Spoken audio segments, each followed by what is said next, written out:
Good day, folks. This is Greg Judy at Green Pastures Farm. Today is our second day. Well, we've actually spent about 2.5, 3 hours here today. Yesterday we spent about 4 hours, and we're making progress. So I'm gonna get out here where I started, so you can look at the other video before and after. So you remember the one before, you can go back and look at it. Here's the one after. So this is 7 hours cutting in here, and we're stacking the brush where I can grab all this, and with the grapples, and we can take care of the brush with a rabbit hat or down in the draws, slow up erosion, whatever. But we're getting a ton of shiitake logs. There's probably, I don't know, 10 or 12 saw logs in here that are worth cutting. We've saved some of those. Cutting most of those 10 foot 2 inches. But it's all black oak. There's a little bit of white oak, not very much. There's one cottonwood there. But we're opening up the canopy. We can get the sun. And we're leaving a few maybe that we shouldn't leave. We can always come back later and take out a few if it looks like we need to. But you can't put them back. So it's better to err on the side of being conservative. Don't take too many at the start and then wish, well, I wish I'd left a few trees. We're wrapping up. It's getting late in the afternoon. We still got to go move the mob. But I tell you what, I ran, 2.5 tanks of gas through that steel. That's a workout. I used to be able to go all day. Not anymore. Not anymore. Isaac came and borrowed my big hungry man saw. His blade got all on his, but he's got the big boy saw.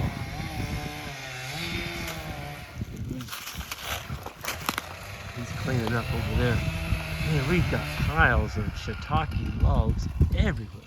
See, most of this stuff, those are perfect right there. Those are 4 to 8 inches. You don't want them any bigger than that. I mean, you don't want to make a log out of those. Those are shiitake, they're too big. And you gotta pack all that weight around. It's not gonna grow you that many more mushrooms. I learned that a long time ago. So we're leaving the stuff that's not good for saw logs. We're leaving it in 8 to 10, 12 foot pieces. Some of it might be 14. And that'll all be grabbed with the grapples on the tractor and put in a trailer. And we'll haul that over, and that'll all be cut up into firewood.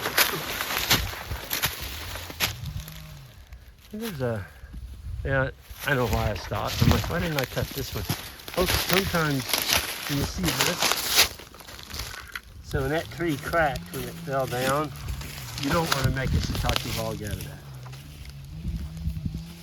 It gets dry. They dry out, and you can't have a log drying out and make anything out of it. It just, well, it's not gonna make.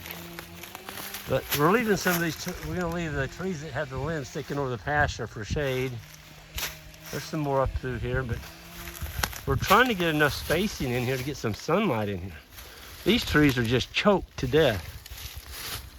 My only regret is I didn't do this 21 years ago. When we leased this in 1999, this is what should have been done, and these trees would have been probably 2 or 3 times the size by now. But we're leaving them adequately spaced. There's a few white oaks. There's what we call a water oak right there. But everything else in here is pretty much all black oak. And there is a few trees in here like that one right there. That's the one that we'll let the landowner make a call on that one, but it probably ought to be cut in the next 2 or 3 years. It's gonna die. You can see the limbs on it already starting to die.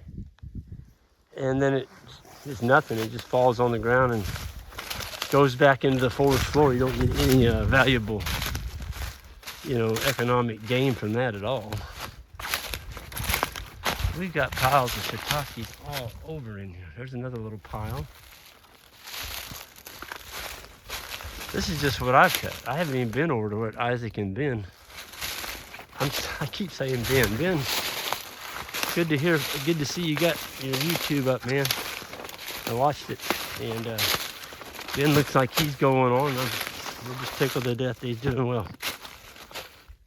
But yeah, this is there's a pile of shiitakes down in there, and some of that will be grabbed with the grapples.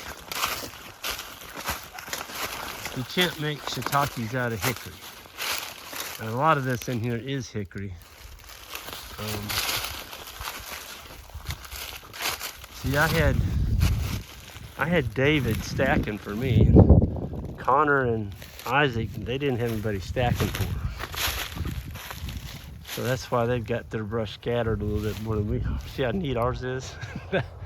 That's a consequence of having David right there pulling the brush for me as I cut. It sure makes it nice.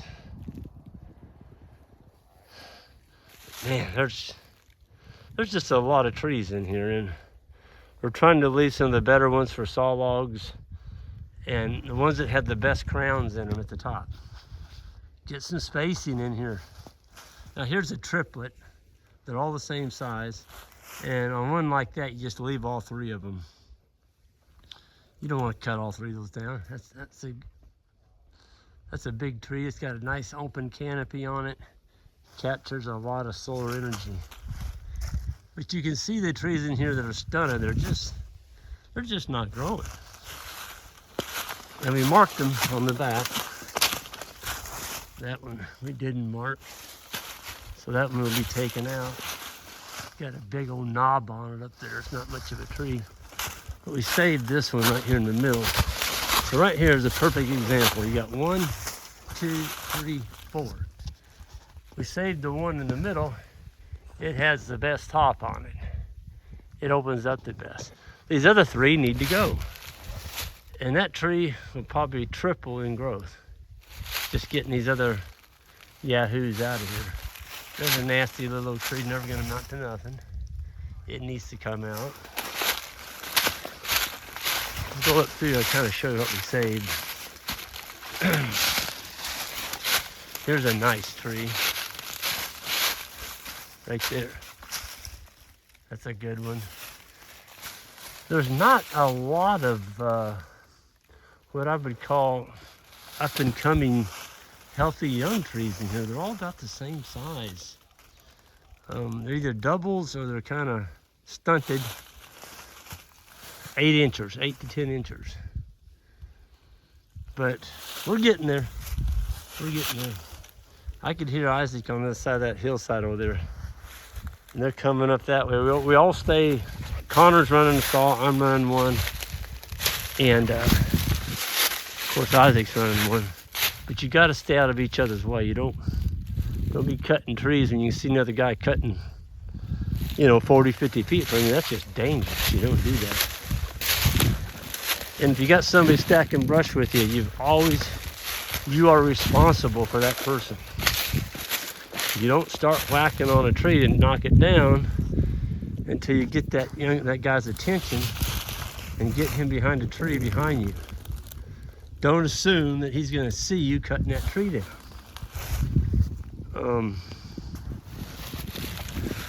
Yeah, I'll leave it at that.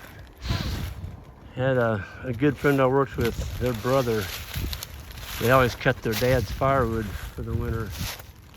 And I wasn't there. I don't know how it happened, but he got hit with a white oak tree in the head. And he never was right after that.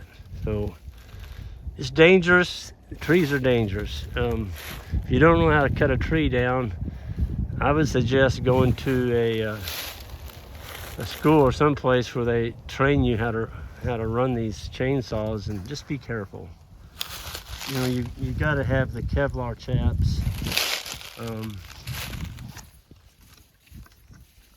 I love these helmets. I'll take mine off and show it to you. This is an awesome helmet. It's got the face shield on it. It's got the ear muffs on it. Hard hat. Folks, when you drop a tree and you're underneath it, cutting on it, and that tree moves, there could be a limb up in there, a dead one, a dead limb. And when that tree starts to move, to go down, there could be a 20, 30 pound limb coming out of there. And if you don't have a hard hat on, you're gonna get hurt. It could kill you. This is when we marked, we're gonna leave. We saw a squirrel come out of that. That's a squirrel den. I like to leave them nesting cavities for the back. There's another one of those twins. Both trees are the same size. We kind of need a tree right there, so we're gonna leave that one. This is a gnarly old tree down here. It's got a great big old fat stump on it, which tells me that that's hollow. That tree's hollow there in the bottom. And it's just it's really competing with that one right there. We've got a thing of red. It's marked red. And that one there was cut off. And nobody's gonna work around here until I get that one on the ground. So it's already cut off. It got hung up there. And it's in such a mean spot, we just may take a come along and just come along that out of there. But this spacing is starting to look kind of like silvopasture in here. We'll feed hay in here and unroll some bales and get some cow poop in here and some carbon, and this will be off and running. It's gonna be cool. Every day it looks a little better. So with that, I'm gonna go ahead and sign off. My fingers are about froze off. It's cold out here, but it's a wonderful day to be running a chainsaw. Everyone have a good one, and hit that subscribe button on the way out, and we'll see y'all down the road.